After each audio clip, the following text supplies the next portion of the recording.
하나님의 말씀은 마가복음 1장입니다. 마가복음 1장 40절에서 45절, 마가복음 1장 40절에서 45절을 교독하겠습니다. 한 나병 환자가 예수께 와서 꿇어 엎드려 간구하여 이르되 원하시면 저를 깨끗하게 하실 수 있나이다. 예수께서 불쌍히 여기사 손을 내밀어 그에게 대시며 이르시되 내가 원하노니 깨끗함을 받으라 하시니 곧 나병이 그 사람에게서 떠나가고 깨끗하여진지라. 곧 보내시며 엄히 경고하사 이르시되 삼가 아무에게 아무 말도 하지 말고 가서 네 몸을 제사장에게 보이고 네가 깨끗하게 되었으니 모세가 명한 것을 드려 그들에게 입증하라 하셨더라. 그러나 그 사람이 나가서 이 일을 많이 전파하여 널리 퍼지게 하니 그러므로 예수께서 다시는 드러나게 동네에 들어가지 못하시고 오직 바깥 한적한 곳에 계셨으나 사방에서 사람들이 그에게로 나아오더라. 아멘. 오늘 예수님께서 이 문둥병 나병 환자를 고쳐주시는 그런 장면이 나옵니다. 옛날 번역에는 다 문둥병으로 되어 있는데 이제 개역 개정을 번역하면서는 나병 환자로 이렇게 바꿨어요. 그리고 옛날 성경에는 다리 저는 병신과 이런 말이 나옵니다. 이렇게 병신이라고 옛날에 번역, 이게 1950년대 번역되거든요. 하면서 뭐 다 다르게 바꿨죠. 그래서 오늘은 이 나병 환자라고 나오는데 구약 성경에도 보면 나아만 장군이 와서 병 고치고 갔잖아요. 근데 이 마가복음을 이렇게 읽어보면은 예를 들면 마가복음 1장 34절 같은 데 보면 뭐라고 말하냐면 예수께서 각종 병든 많은 사람들을 고치셨다 이렇게 언급합니다. 그러니까 뭐 여러 종류의 병을 고쳤다는 거예요. 그렇게 언급하고 있어요. 그런데도 이어지는 오늘 본문의 기사를 읽으면 나병 환자에 대한 치료에 대해서는 이렇게 길게 따로 떼어내가지고 별도로 기록해 주는 그런 것을 느낄 수가 있어요. 각종 병든 사람을 다 고쳤다고 해놓고 유독 그 1장 뒷부분에 가면 나병 환자에 대해서는 이렇게 따로 할애해서 기록해 줬다는 거죠. 이 나병, 문둥병이라는 게 어떤 병보다도 사실은 그 불치의 고통스러운 병이잖아요. 지극히 고독한 병이죠. 고독한 병이에요. 그래서 기록을 해줬나? 배노에도 보면은 그 배노 주인공의 어머니하고 여동생이 나중에 자기가 성공해서 돌아와 보니까 나병에 걸려가지고 있는. 그래서 예수님께서 돌아가실 때 피가 흘러서 땅을 적시니까 그때 그 배노의 어머니하고 여동생이 문둥병에 싹 낫는 그런 장면이 나와요. 굉장히 그 신학적인 영화죠. 그게 배노하면 사람들이 그냥 그 전차 그 경주하는 것만 그 생각을 하는데 그 굉장히 그 처음 장면부터 십자가 세 개가 딱 나오잖아요. 완전히 그 신앙적인 영화예요, 그게. 그런데 오늘 본문을 읽으면서 생각해 보는 것은 이 환자를 특별히 따로 기록해 준 것은 그가 유독 특별한 이렇게 말하자면 전도자로 그가 병 고친 다음에 그런 모습을 하고 있기 때문에 아닌가.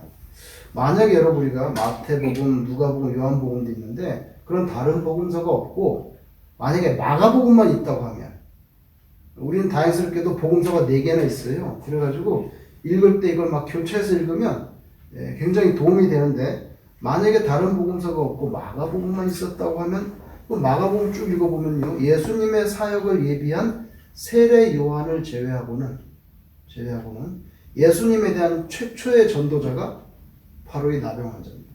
마가복음서만 본다면. 예수님의 12제자 있었잖아요. 예수님의 12제자의 명단조차도 언제 나오냐면은 저 뒤에 나와요. 마가복음 3장 16절에나 가서 나와요. 오늘 1장이잖아요. 그래서 이 문둥병 환자는 마가복음에 나타난 어떻게 보면 세례 요한을 빼면 최초의 자원해서 전도한 사람입니다. 아마도 그래서 이 사람의 이야기를 각종 병든 많은 사람 이런 캐러고리 안에 뭉뚱그려서 집어넣지 않고 따로 이렇게 기사화시켜 준 게 아닌가 그런 생각을 해보는 거예요. 이 나병은 다른 병과 달라서 격리돼서 살아야 되죠. 아무리 세상적으로 대단한 사람, 재산이 많다든지 아무리 대단해도 버림받아요. 가정을 떠나야만 되는 거죠. 오늘 본문 40절에 보면 이 나병 환자가 예수님께 와서 꿇어 엎드렸다 그랬어요. 꿇어 엎드렸다 그랬어요. 간단하게 언급했지만 여러분 이 사람이 예수님 찾아서 온 거잖아요. 예수님 그 사람한테 간 게 아니거든요. 예수님께 찾아올 때까지도 많은 그 정상인들로부터 멸시를 받지 않았겠어요? 왜 이 문둥이가 이 동네 왔지? 저 산속에는 어디 자기네끼리 모여 살아야 되는데 하면서 멸시를 받지 않았겠습니까? 이거 다 가리고 있으니까 알죠? 딱 보면 아는 거예요. 예수님을 찾아오는 길에서조차도 어떻게 보면 동네 아이들이 문둥이라고 놀리면서 막 돌을 던졌을 수도 있는 거죠. 사실은 예수님께 나오기도 전에 돌에 맞아서 어디가 깨어지거나 부러지거나 그럴 위험도 있어요. 세상으로 나오면 안 되는 사람이에요. 그러나 그 사람 입장에서는 어떻게 보면 유일무이한 기회고 마지막 희망이죠.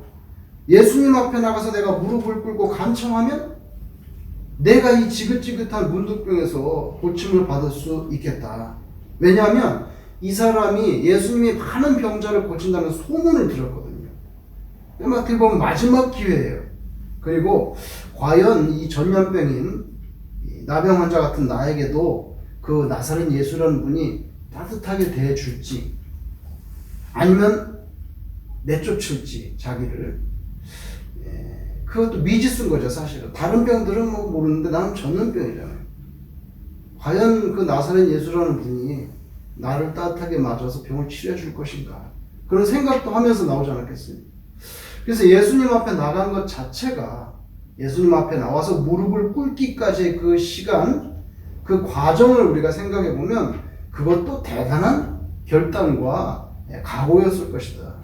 예수님께서 모른 척 그 모든 멸시를 뚫고 예수님 앞에까지 가야 되는데 거기 가서도 막상 예수님이 모른 척하거나 부정하다고 배척하시면 그거로 끝나는 거죠.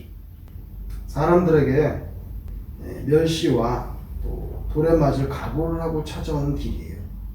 교회에서도 보면은 저희 교회는 그런 게 없고 몇 명 안 되니까 그렇지 않지만 어떨 때 보면 나 같은 사람도 교회 나가도 되나 사람들로부터 무시당하고 멸시당하고 융화되지 못하고 내가 배척받지 않을까 이런 잠재의식을 가지고 머뭇머뭇거리면서 용기를 내가지고 교회에 나오는 사람도 있을 수 있다는 것이요.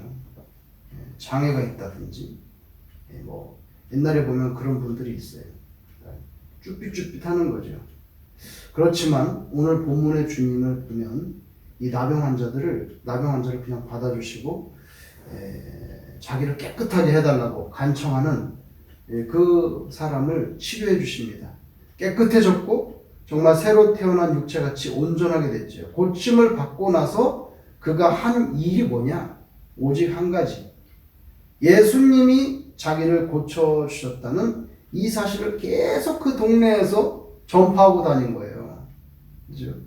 그래서 예수님은 그때 가버나움에 계셨던 것 같은데 가버나움 동네 방네 돌아다니면서 예수님께서 나를 이렇게 고쳐가지고 내가 다 낫다고 보라고 깨끗해졌다고. 그죠? 예수님이 시킨 것도 아니에요, 사실.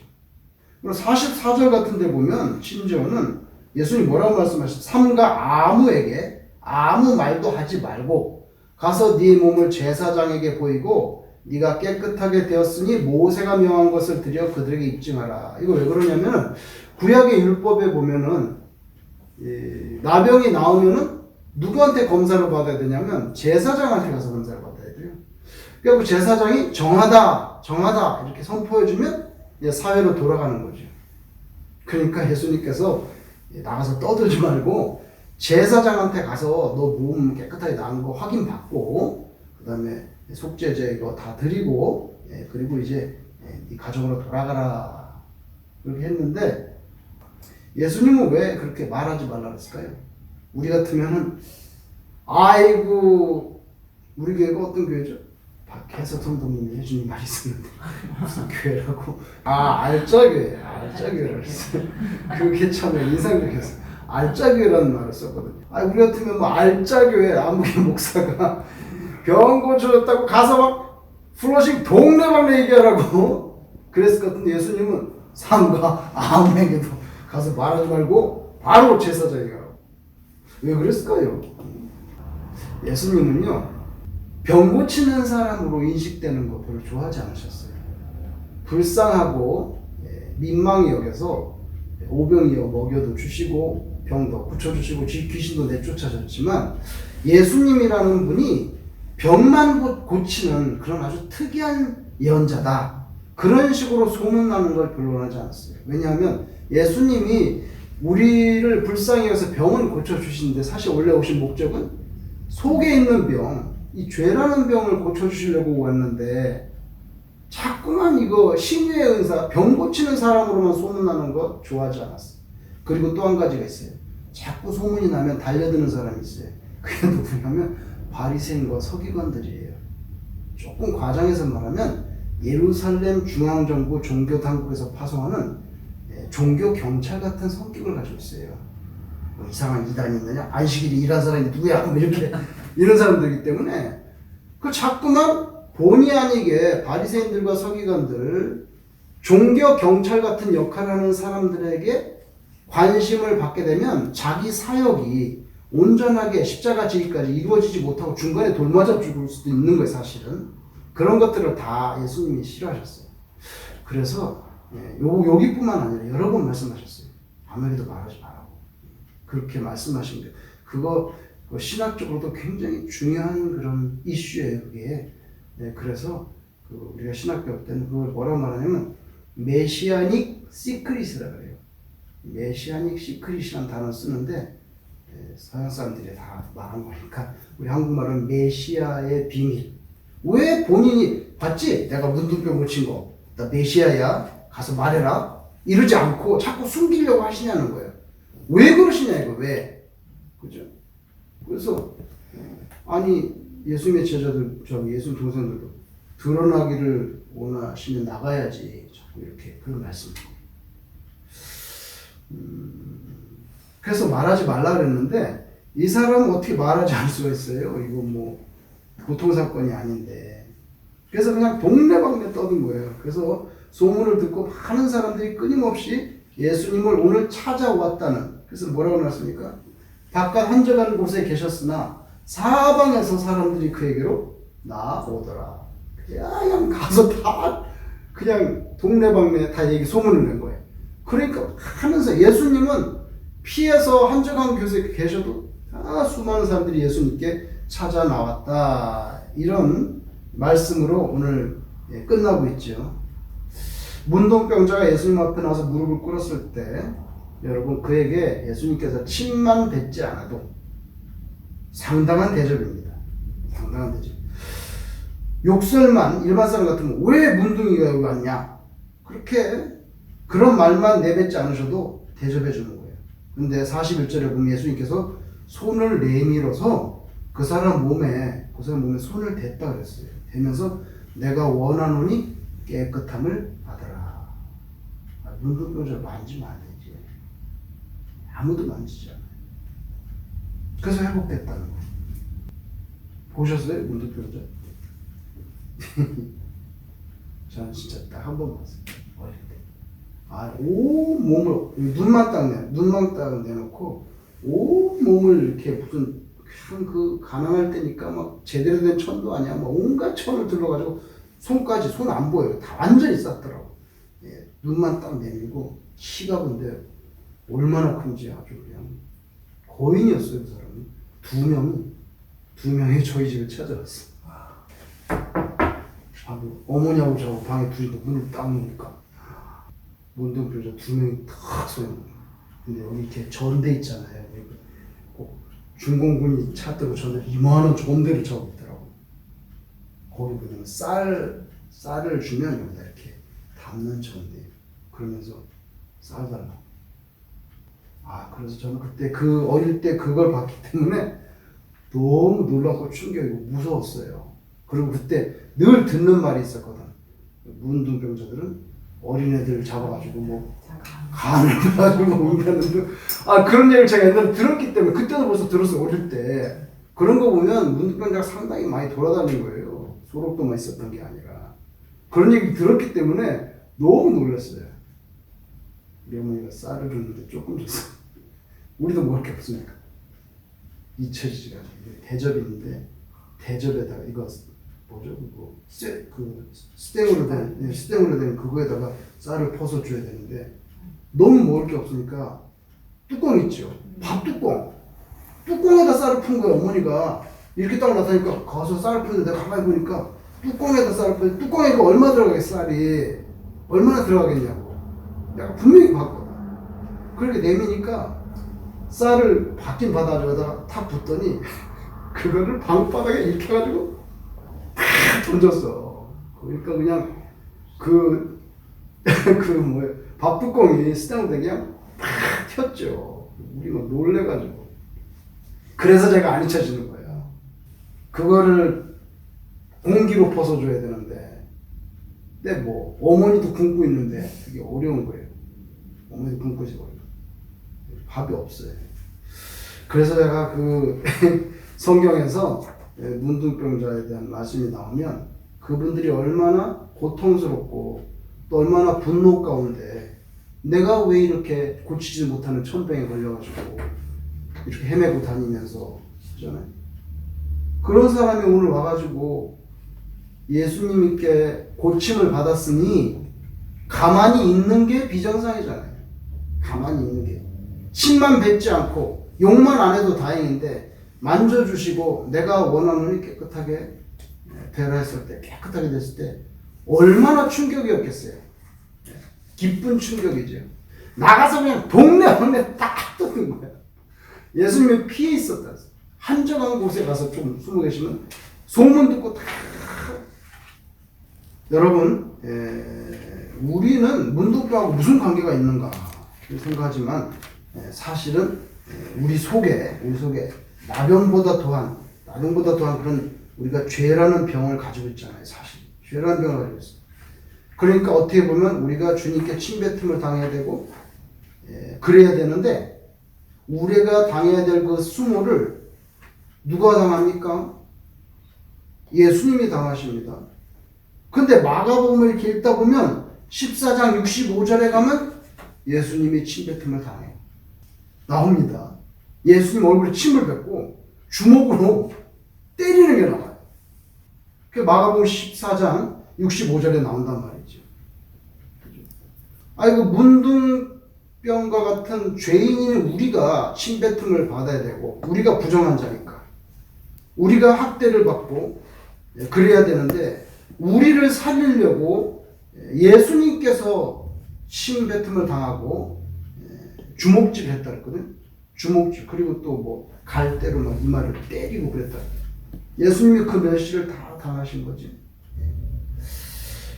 어쨌건 오늘 문둥병 환자는 기쁨과 감격에 넘쳐서 가만히 있을 수가 없었어요. 그래서 그냥 계속 전했어요. 말하자면 그 사건 이후로 이 사람은 예수님으로 꽉 찬 사람이 돼가지고 그냥 누리기만 해도 그냥 나는 예수님 때문에 이렇게 됐다고. 입만 열면 그냥 예수님 전도를 한 것 같아요. 입만 열면 우리는 어떤가? 불평이 나오지 않는가? 남을 비방하는 소리가 나오지 않는가? 아니면 입만 열면 한숨이 푹푹 쏟아지지 않는가? 아니면 뭐 염려의 그런 입만 열면 염려하는 소리가 나오지 않는가? 로마서 12장 11절에 보면 열심을 품고 주를 섬기라 이런 말이 나옵니다. 참 이것도요 이런 생각을 해봤어요. 로마에 가지도 않은 분이 로마에 있는 교인들한테 처음 편지 쓰면서 잘 알지도 못하잖아요. 이제. 만나보지도 않았는데 로마에 안 갔잖아요. 지금 아직 안 간 상태에서 편지 쓴 거잖아요.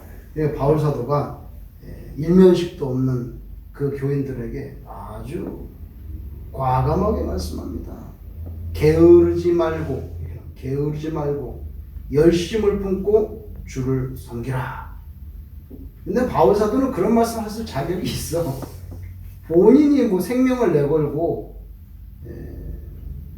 주를 위해 살았던 사람이기 때문에 말씀할 수 있지. 그래서 열심을 품고 그냥 왔다리 갔다리 이렇게 하지 말고 열심을 품고 주를 섬기라. 근데 아주 작은 것에서부터 우리는 그 열심을 시작할 수가 있죠. 그게 뭡니까? 입으로 말하는 거. 입으로 말하는 거. 어떤 사람들이 세상에서 예수 믿는 사람들 뭐라고 말해요? 입만 살아가지고. 그냥 입만 살아가지고. 그러면서 심지어 뭐래? 홍수 나서 떠내려가 죽어도 입만 뜰 거야. 물 위에 입만 뜬다는 거예요. 예수쟁이들 하도 말 많고. 그렇게 비난을 하는데 여러분, 이렇게 생각할 수가 있어요. 그렇게 말하지만 입으로 말하지 않으면 어떻게 할 거냐는 거예요. 삶으로 보여줘야지. 말만 해서 돼? 근데 여러분 가만히 생각해 보세요. 삶으로 보여줘가지고 전도가 된다는 건요, 무지 어려운 일이에요. 그게 우리가 거의 성자 수준이 돼야 돼. 그럴 분이 몇 명이나 되겠냐는 거예요. 몇 명이나 되겠는 거예요. 우선 이 떠들어야지. 그래서 입만 살았다. 그거 뭐 비방이지만 그게 우리 예수 믿는 사람이 문둥병 같은 우리의 죄를 시선받았을 때 이 사람은 진짜 자기에게 낫으니까 도저히 견딜 수가 없어요. 말하지 않으면. 우리는 그렇게 아주 절박하게 느끼지 못하는 게 그게 비정상이라는 거예요. 그죠? 어떤 분들은 그래요. 입으로만 말하지 말고 삶으로 전도하는, 그게 쉽나요? 삶으로 전달하면 어떻게 되지? 빛처럼 돼야 되는데 빛은 말이 없잖아요. 조용히 빛을 발하라. 빛을 켜고 밖에는 안 보이잖아요. 밖에는 별로 못 가 이게. 근데 그 나파 여기서 만약 나파를 불면 좀 더 멀리 가죠. 빛은 내 몸이 내 삶이 빛이 돼가지고 옆에 사람에게 되려면 그건 정말 어려운 거예요.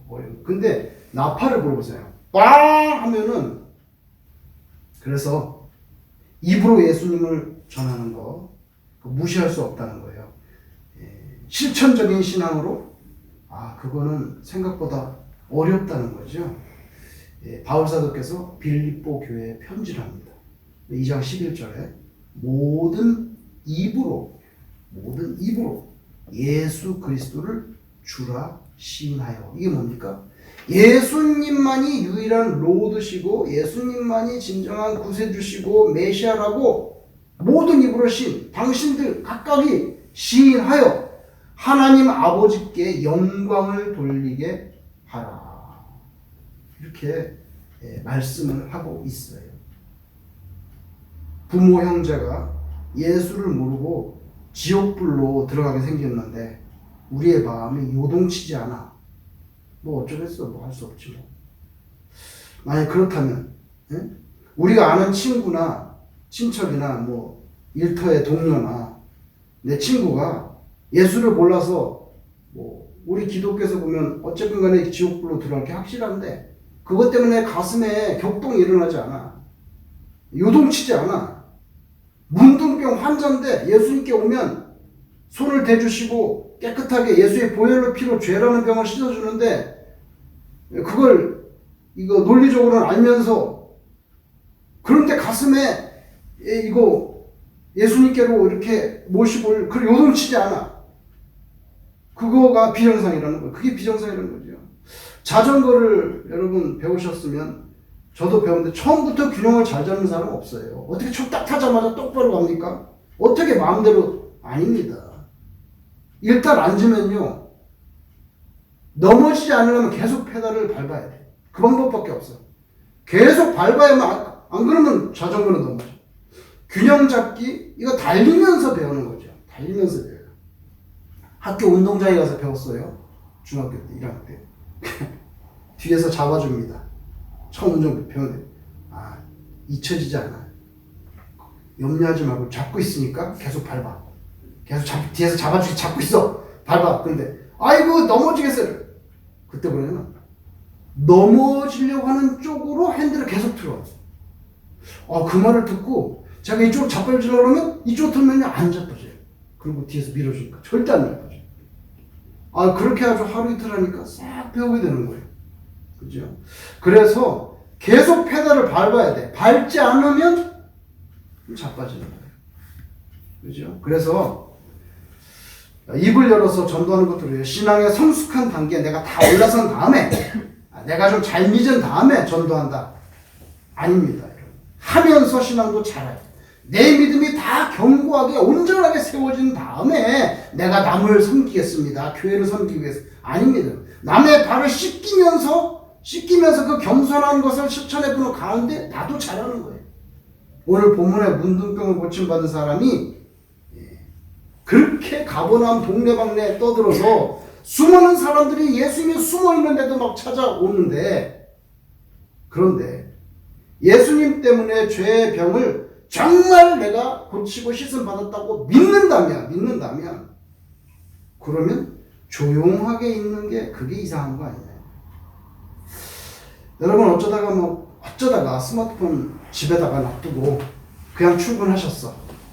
그냥 딱 나와서 운전하다가 전화기를 안 갖고 온 거야. 얼마나 답답합니까? 그죠? 심리적으로 굉장히 깝깝하잖아요. 불편하죠. 불편해. 근데 자기를 죽음에서 생명으로 옮겨주신 예수님에 대해서는 오늘날 크리스천들이 그분을 예배당이라고 하는 교회 건물 속에 잘 모셔놓고 주일날 아침에 찾아와서 한 번씩만 일주일에 딱딱 만나고 가면서도 전혀 답답하지 않아. 전혀 불편하지 않아. 그렇다면 진짜 예수쟁이냐는 거죠. 예수님이 스마트폰 항상 여기 있어야지. 예수님 내 가슴에 탁 모시지 않고 예수님은 교회에 가면 예배당에 잘 계시지. 나는 가서 한 번씩 눈도장 찍고 그리고 또 마치 천국 가는 티켓을 얻은 것처럼 그게 비정상이지 않냐 이거예요. 오래전에 한인 안경점에서 TV 광고를 하는데 광고 중에 그 안경점 주인이 어눌한 말투로 뭐냐면 제가 아는 것은 안경밖에 없습니다. 그런 말이 나와요. 근데 세련되지도 못하고 그 주인이 갑자기 찍자니까 얼마나 어색하겠어요. 제가 아는 건 안경밖에 없어요. 그렇게 나오는데 그 말이 어필이 됐어요. 그래, 저 사람 진짜 안경 잘 맞추겠다. 제가 아는 건 안경밖에 없어요. 저와 여러분도 이렇게 쿡 찌르면 제가 말씀드린 것은 예수님밖에 없습니다. 이렇게 고백이 나오기를 주님 이름으로 축원합니다. 아멘.